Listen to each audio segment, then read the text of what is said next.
Happy Turkey Day! Happy Turkis. Turkis. It's Thanksgiving, Dave. Happy Thanksgiving to you. Happy Thanksgiving back, and for all of those millennials, you won't understand, but to the Edie McClure fans, we gotta go. If you know what that's from, then you know Thanksgiving.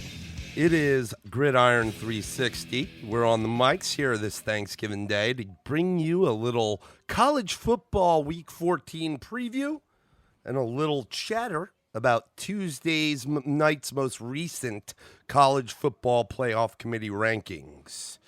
We'll start with the games this weekend, and the biggest one of the weekend, again, involves Ohio State. Can they continue to hold serve? This weekend, they are traveling to the Big House. 100 plus, going to be screaming. It's going to be cold. Ohio State sits in the rankings at number 1 after they moved up last week, and Michigan sits in the rankings at number 13. Again, Ohio State undefeated currently at 11-0, Michigan at 9-2, but playing much better defensively, especially. But they have running game as well. We've gnawed on Shea Patterson in that offense, and over the past 4 or 5 weeks, we've seen a little. Really, since the second half when Michigan went to Penn State and they started to mount a comeback, did that offense kind of find an identity? Yeah.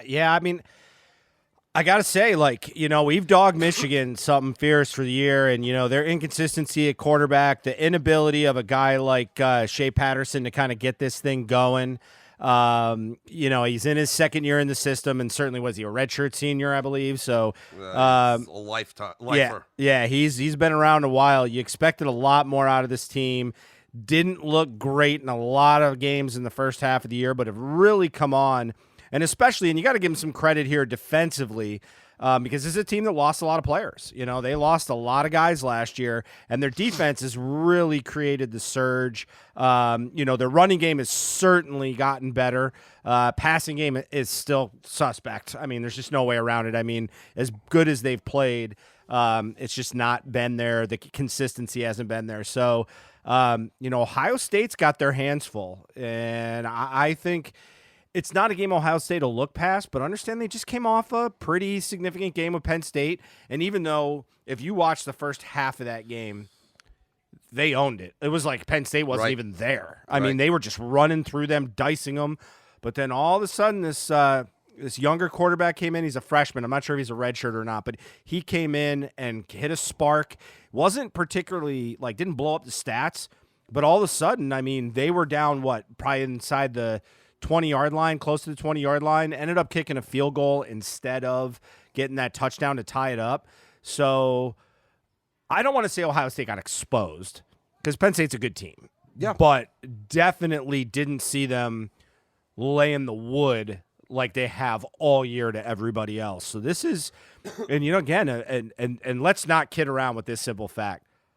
Harbaugh's got to win one of these bad boys. And Urban Meyer departing from the league as the coach, everybody thought this was Harbaugh's league now. Now it's Harbaugh's, okay? Yeah.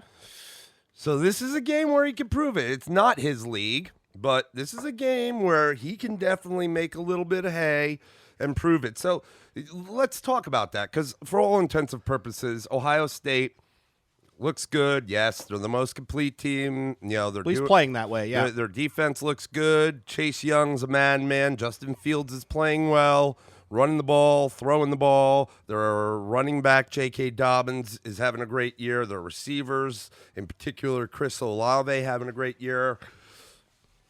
I think the line's a little closer on this. I'm not sure what it is. I think it was a touchdown or less.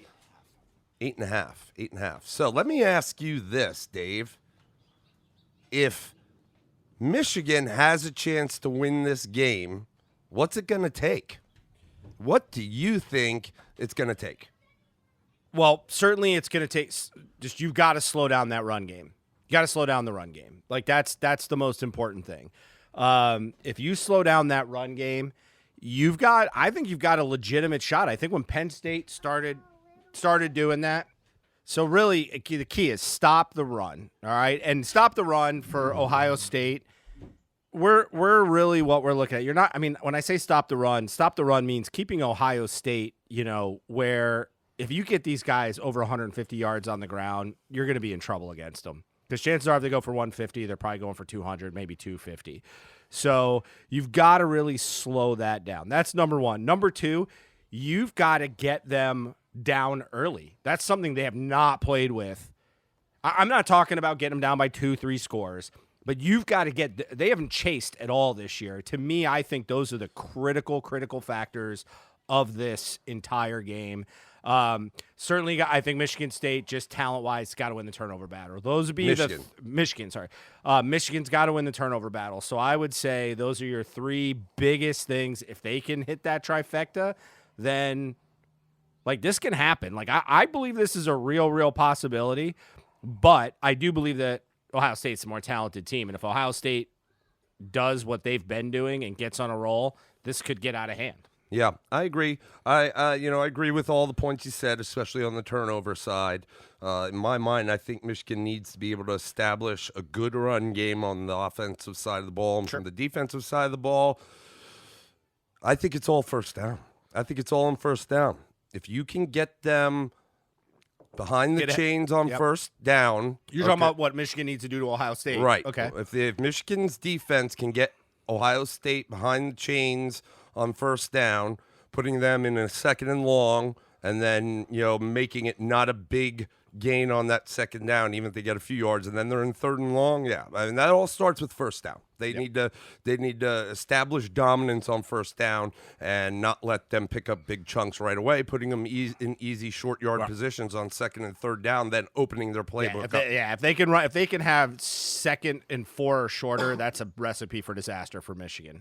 Yep. So we'll move on to the next game, and it is also in the Big Ten on the west side, as opposed to that one being on the east side.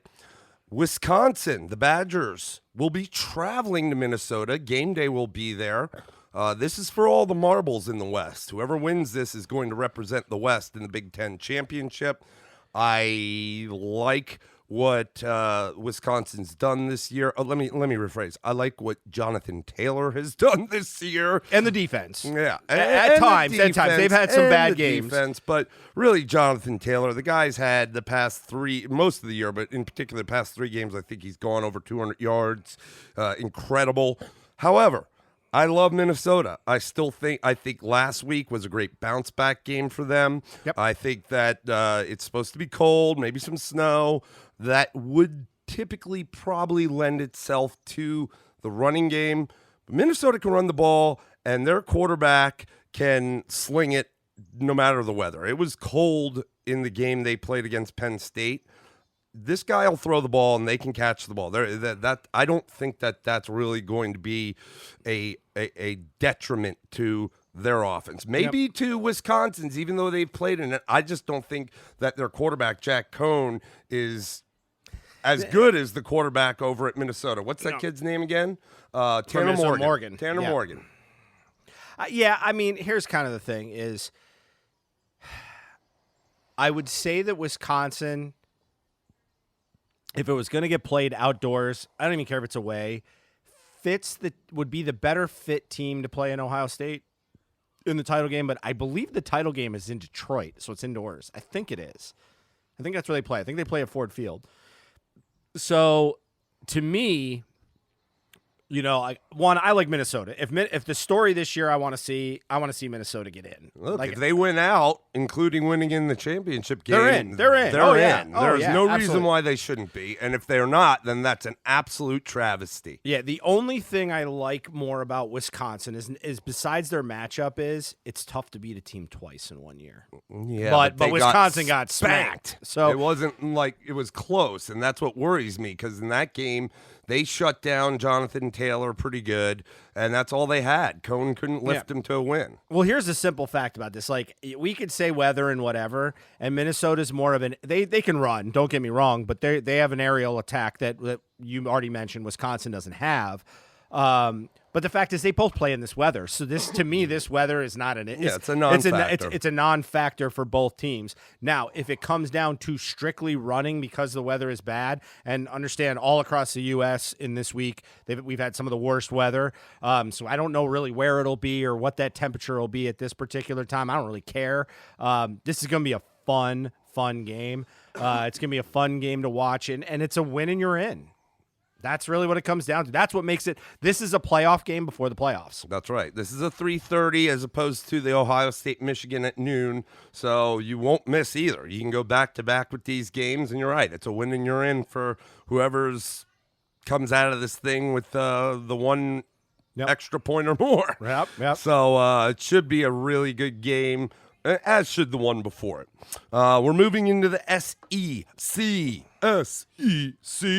And the Iron. Oh, by the way, the axe. Paul Bunyan's axe, buddy. That's what's on the line for Wisconsin and Minnesota. Not just a chance to get into the game, but it's Paul Bunyan's axe, and this means a lot to those teams. It actually is one of the neatest trophies for the rivalry games in my mind, and this actually does mean something to these teams beyond what the win gets them. Yeah, and there's a reason why when this week happens, everybody says that famous term, throw out the records. That's right. You know, that's really, and now, granted, at the same time, let's be honest, I mean, all these teams that we've just mentioned, the last 4 teams, the 2 games that are going to get played that we've talked about, all have good records. Yeah, so the records are already good. It's not one-sided in any sort of way at this given point. So, again, the only thing that's really sad about this week is it's just the last week of the regular season. This is true. That's sad. That is a tearjerker in and of itself. If we're going to do a college football good, bad, and the ugly, that's the ugly. It's the last week of the season. But these will be fun. When did you say the Wisconsin-Minnesota game is 3:30. 3:30. So you'll get your 2 Big Ten, matchups back to back. Yep, but there's also another big game at 3:30, and as I said, moving into the SEC, where this game is a perfect example of records don't matter, as the Crimson Tide of Alabama, sitting currently at number 5 in the most recent college football playoff rankings, travel up the way, or down the way actually, to Auburn, Alabama. Auburn currently sits at number 15 at 8-3. But again, records don't matter. This is the Iron Bowl. And you do have to take that record of 8-3 with a lot of grain of salt, because those losses are to LSU. So you got Georgia. That's number 1. Georgia, number 3, 4. And then you've got number 4. I don't know what I'm thinking. And then you got the other loss that they took was to I'm blanking right now. It was to Georgia. Georgia. I said Georgia, LSU, and why am I blanking? Florida. Thank you. Florida. God, yeah, I knew it was so. But anyway, so the point of this is, one, if you remember 2013 is the year I remember, because that was that year where Nick Saban decided to kick a long distance field goal with a kicker that was good but not great. Didn't get all of it, and Auburn had a defender lined up in the end zone in case it went short. And you got the Devin Hester return on him. And that actually changed the landscape of the championship. That was the last year of the BCS. Alabama was slated with that win, would have ended up in the title game against Florida State, and instead it was Auburn. And if you remember that title game, it was a close game. Auburn was holding their own that whole game and leading. So that tells you how much this is very similar. Because if there's any fallout and any losses in the top 4 right now, and you got Georgia that's going to have to play LSU in the title game, so you're definitely going to see somebody lose in the top 4, current top 4. Alabama's right there knocking on the door. But we also got to remember something. Alabama's without their superstar quarterback, and this makes it a challenge, because the one thing that Alabama does when Mac Jones is playing is do what? They run the ball, right? They're not slinging it around quite as much as they do. This is true. So, and you've said it all year, it's the best D-line in the country. So this thing could get real interesting. Real interesting.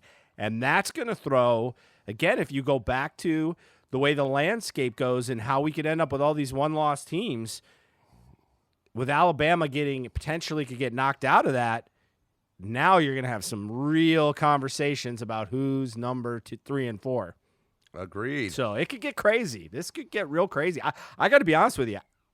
If I'm a betting man, which sometimes I am, I would say I'd take Auburn. Yeah, well, what's the line on it? I don't know, but I'm going to look it up. Probably pretty close. What do you think about this? Well, I think that there's a few things I think at hand here, and I think that the backup quarterback, it's -3, by the way. Alabama is -3 so, on the road. Okay, so they're giving 3 on the road. I think that Mac Jones has done a great job managing games that he's been in and that he's had to start. But let's be honest, he hasn't seen anything like he's going to see out of this defensive line, and I think that could be the difference maker. If Auburn's going to win this thing, it's going to have to be that defensive line and that defensive front doing what they've done all year, and they're going to have to make Mac Jones cause fits, because I think they're going to try to shut down Najee Harris in the run. Okay, that would be what I would do, and I would try to make this kid throw it on, that defense. Yeah, and let's be honest, though, it's shutting down with what we've seen of Najee Harris, especially since the LSU game. That's not as easy, but I think this defense could get to Mac Jones. Yeah. Derek Brown, Marlon Davidson, those guys can get in his face all day. And it could be that after all this years and all the tough games that Auburn's played, that this is a game where their offense needs to try to shine. And Malzahn needs this one, man. Yeah. And so he needs to have some good play calls for this team, make it easy for Bo Nix, and, just make that offense shine. Now, on the flip side, I also think this is a moment, like we just said, for Najee Harris to really shine. And he has. He did in the LSU game, but this is this is critical. And if he really turns it on and shines, I think that's what could get them a potential bid, because then you're saying, okay, it's not solely on Mac Jones. They can get this thing done, and he's just going to be able to manage the game the way the coaches are calling it. I agree with you. I think what the critical point of this will be is that this is style points, because understand right now there's a lot of teams out there that are going to end up with one loss. And I don't think there's if we were to stop today and say, is Alabama a one-loss team as good without Tua? There's a lot of people saying no. There's a lot of people that would move a Utah up in front of them.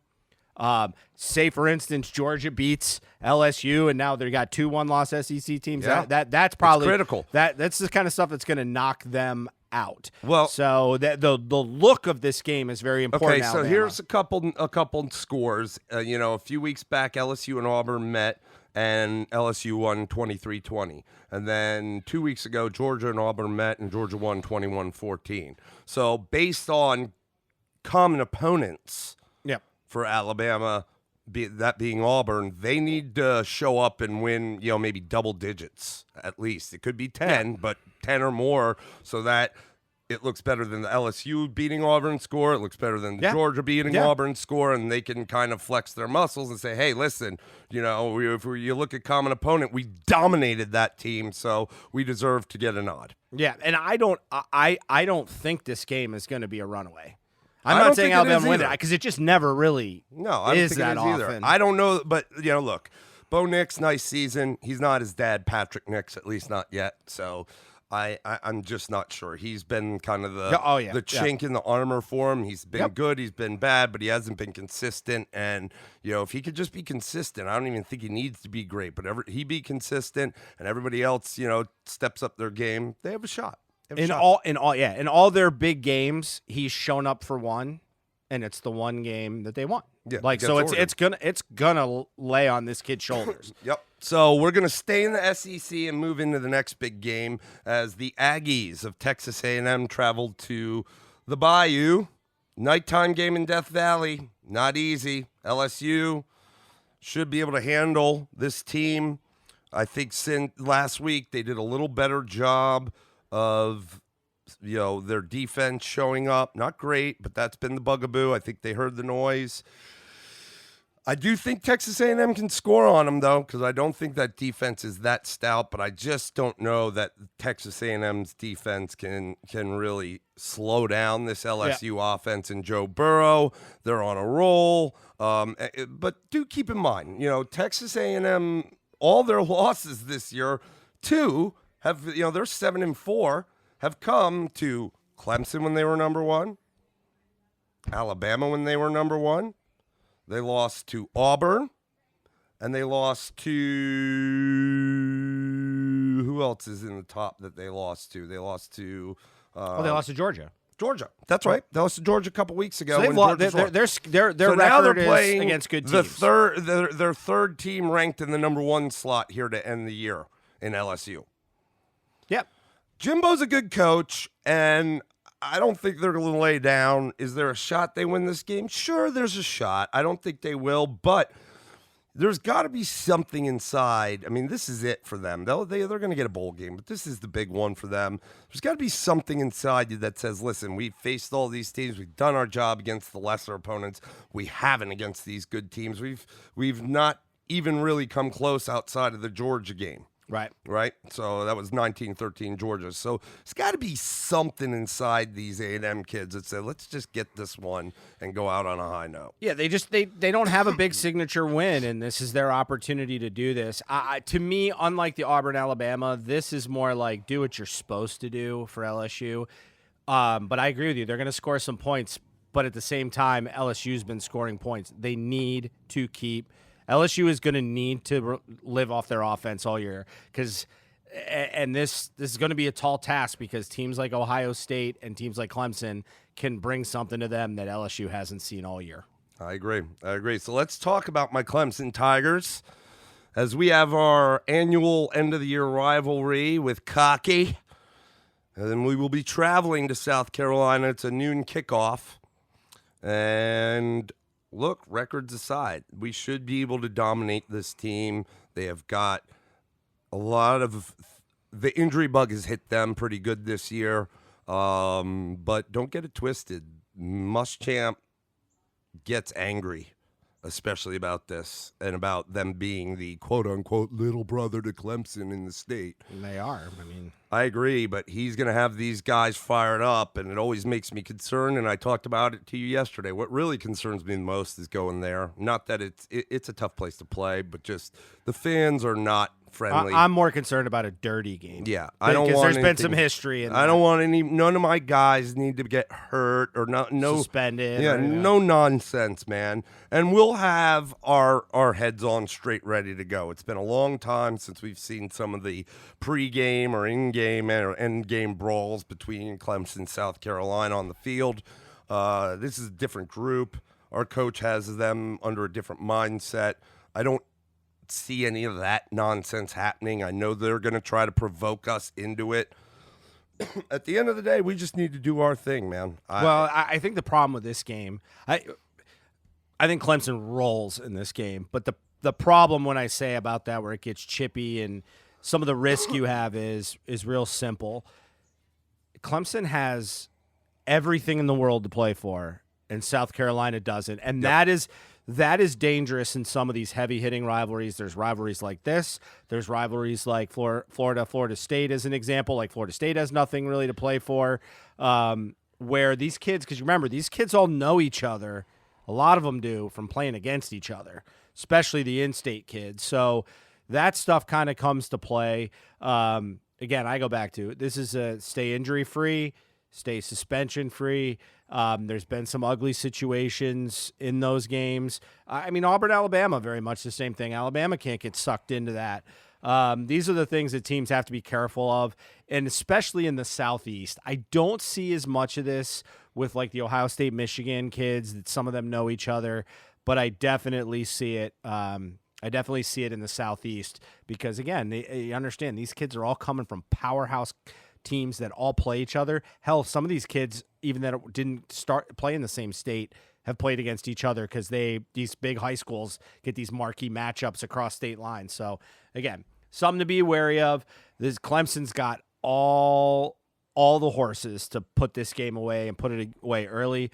The great part about Clemson, I think, that will help them significantly in this game is that they play a lot of their guys, and a lot of their guys have good experience and can still score. So Clemson's not going to need to have guys in if this gets out of hand for very long. And that to me is the most important thing. Yeah, I don't want to be too pumped up because, I get a little crazy with this game, but hopefully it goes as you said. Yep. And we continue our march because we can't afford to lose. Next game, also in the ACC.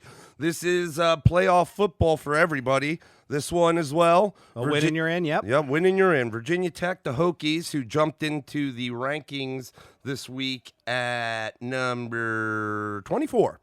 They will travel to Virginia, who's not in the rankings.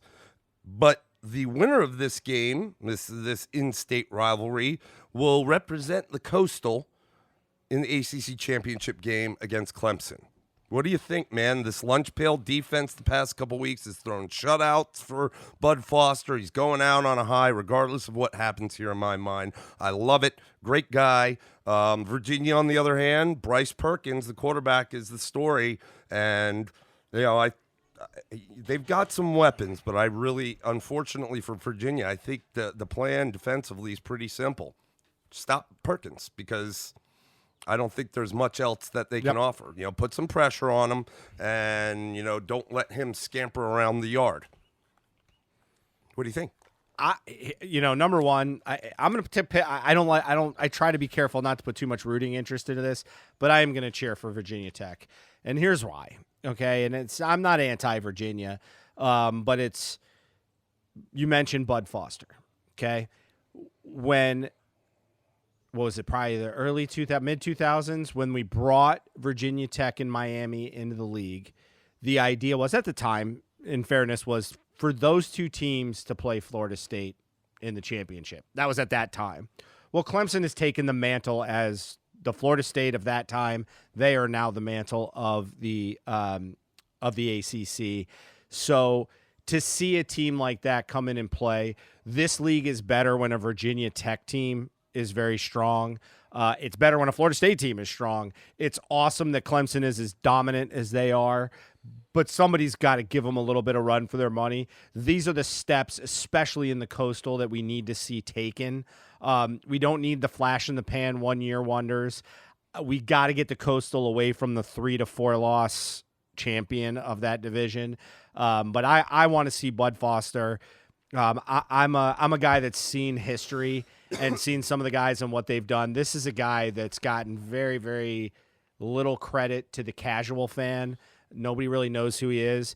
This guy has put together some monstrosities of defense, and you never know it because the only time Virginia Tech was even remotely an offensive juggernaut was with Michael Vick, and even still their weapons were pretty poor. Yep. Listen, and so it's pretty cool. You're talking about if they did have ballots, which they don't. Yep. But he is a quote-unquote first ballot college football Hall of Fame coach. This guy, bar none, will be in the College Football Hall of Fame. He is one of the best to ever do it at defensive coordinator. Yep. One of the best. Yep. And if you can't appreciate a guy going out on a high note, he's not Nick Saban or anybody from that tree, or he's a coordinator and on defense, but he is the best of.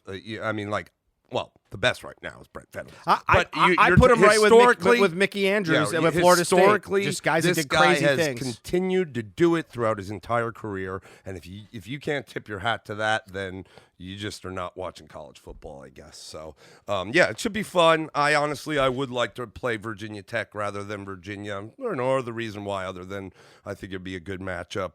I'd like to see Bud get there. for his final season. So we're going to move now to the one Pac-12 game that we're going to discuss because, unfortunately, the Civil War, Oregon State traveling to Oregon. Well, Oregon, with their loss last week to Arizona State, falls to 14. 2 losses. They're all but out of it. Yeah, they're out of the playoffs, but they're not out of the title game. So it's kind of a it doesn't have the shine that we would have hoped it would have had. That's right. But we will talk about Colorado traveling to Utah. The Utes, after this last ranking, jumped up a slot to number 6. That was previously occupied by Oregon. They do still have a shot, although Oregon losing really hurts the strength of the win when and if they play them, which still they really kind of need to play Oregon in that Pac-12 championship game. Now, Mel Tucker has done a great job with Utah since getting there. With Colorado. I'm sorry, with Colorado since getting there, I think like 2 years ago or so. They, early in the year, had a nice win over in-state rival Colorado State, who isn't so great. Then they go on to beat Nebraska. They beat Arizona State on the road. Yep. Okay. And they let's see, any other big ones? That's kind of the big ones. They did beat Stanford as well, but Stanford's down. Oh, last week they beat Washington. Last week. Yeah. So they're coming off on a high. But understand, Washington gave Oregon all they could handle. So these are not weak teams. No. So now we go into this thing. Obviously, Utah with their one loss early in the year on the road to Southern Cal, they're sitting at 10-1. The Buffaloes sit at 5-6. So they need this game to get themselves bowl eligible. I think that. Look, at the beginning of the year, I know it's AP poll, preseason rankings don't mean a lot, but Utah was up there. There's a lot of talk about them. And now that we come to the end of the year, I think they've really done what everybody expected them to do. They are a defensive-minded team. Their quarterback is actually one of the, all-time right now in terms of passing efficiencies for a college football season. He's Tyler Huntley is one of the best ever in terms of that. And then you mix in Zach Moss, which if you listen to the committee on Tuesday, their loss on the road to Southern Cal, Moss got injured early in the game and went out, and they took that into consideration. It really changed their game. I hate to say that one guy could mean that much, but it did. But they do have, I don't want to say they're complete like Ohio State or maybe us, like Clemson, but they're pretty complete. Yeah, but if we're talking about teams, and this is kind of the funny thing I mentioned to you is about how teams are playing at the end of the year, and it's unfortunate that Oregon slip up is going to hurt them because in the beginning of the year, the first half of the year, they were looking okay. They were looking strong defensively, but there were some questions offensively whether they were going to be able to put teams away. They've really turned it on in the second half of the year.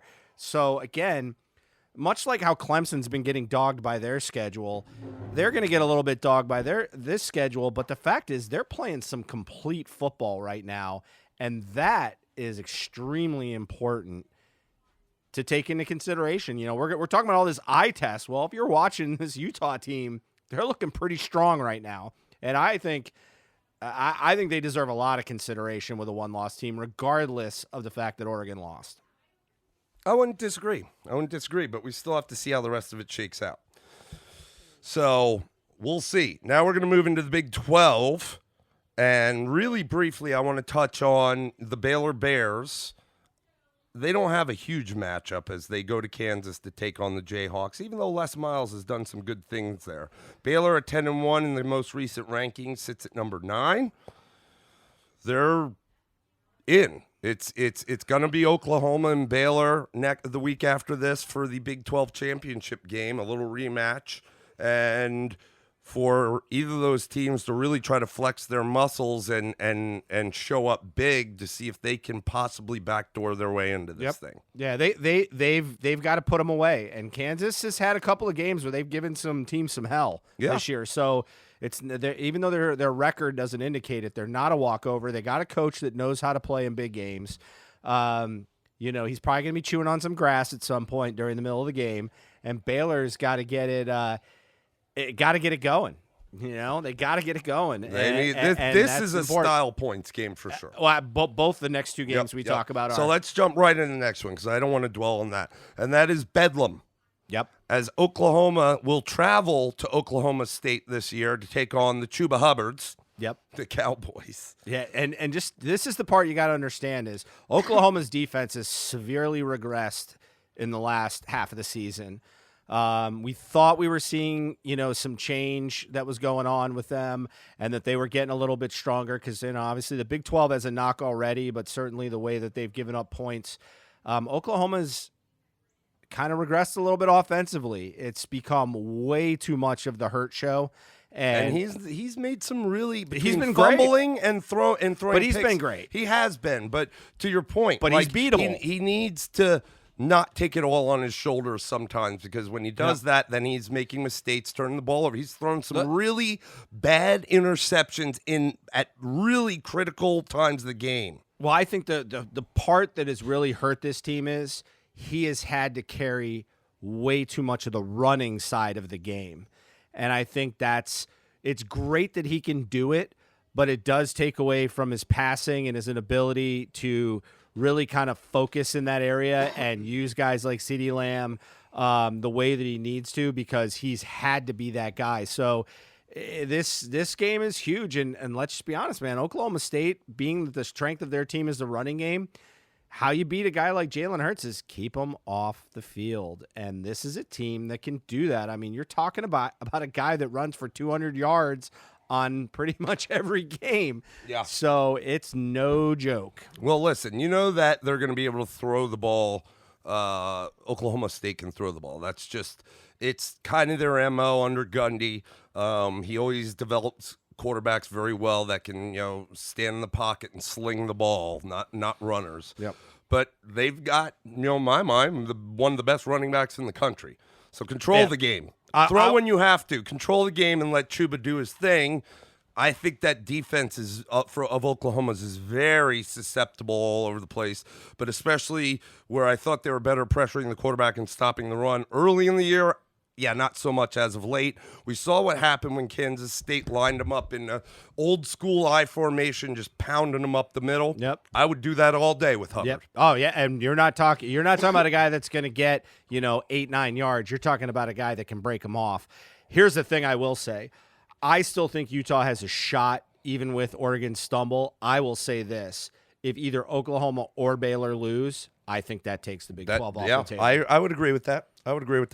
That we're going to wrap it, but I do have an honorable mention game, and this is from the group of 5, because as we sit with the last rankings, they had Memphis as the top group of 5 team in there at 17. They had, 18. They had Cincinnati right behind them at 19, both teams 10-1. And if you remember, the one loss Cincinnati had was early in the year to Ohio State in the big at the Horseshoe. And then at 20 is Boise State at 10-1. I believe, I don't know if they have a game this weekend. I'm not even sure. The point is this. These two teams, yes, they do. They play Colorado State, and that should be easy for them. The point is this.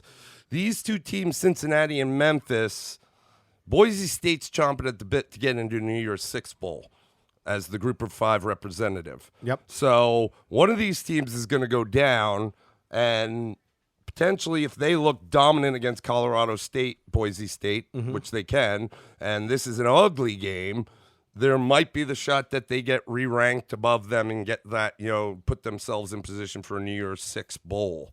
But this should be a good one. It's a 3:30 tomorrow. Don't get twisted. Like, Norvell's a good coach, and what is the head coach of Cincinnati? The guy from Ohio. Fickle. Yeah, Luke Fickell. He was at Ohio State. Yep. And this is going to be a fun game to watch. If you were able to catch when game day went to Memphis for the SMU Memphis game, which Memphis won, in my mind, convincingly. It was a fun game to watch. I think this will be one of those. I think there'll be some points on the board, maybe some really fun defensive stands, but I want to try to keep an eye on this. It's going to be hard to flip away from the Iron Bowl, but keep your eye on the score of this. It could be fun. Yeah, just kind of one just to mention real quick, and just simply for the game, Georgia, who is in the playoff as we speak right now, is taking on Georgia Tech. Georgia Tech's the doormat of the ACC, which already is a weak conference. They're a 4-touchdown-plus favorite, so that's a nooner that we expect them to take care of business in that aspect. I'll be honest, man. Like I think that's a fine lot. I don't know about that line only because I don't know about Georgia's. I don't think Georgia Tech's worth that much, but I don't know that they're that potent. Georgia's got to come out and throw the ball a lot in this game to just kind of get some points. But the truth is, they're in a simple position. Win and you're in. Yep. And not just Georgia Tech, but they got to win the SEC title game, and they will be in. There'll be no doubt about that. With two teams at worst that are one loss, an SEC team winning with the way that conference is set up and how many teams they have in the top 25. They're there. It's a win and in. Yep. So that's going to wrap up our Turkey Day edition of the NCAA Week 14 preview. We'll dice this up, and then we'll jump right back on with a little convo about the most recent college football playoff committee rankings, some scenarios where we go from here. Happy Thanksgiving, everybody. Thanks for listening, and we'll see you, as always, on the gridiron. Have a lovely day.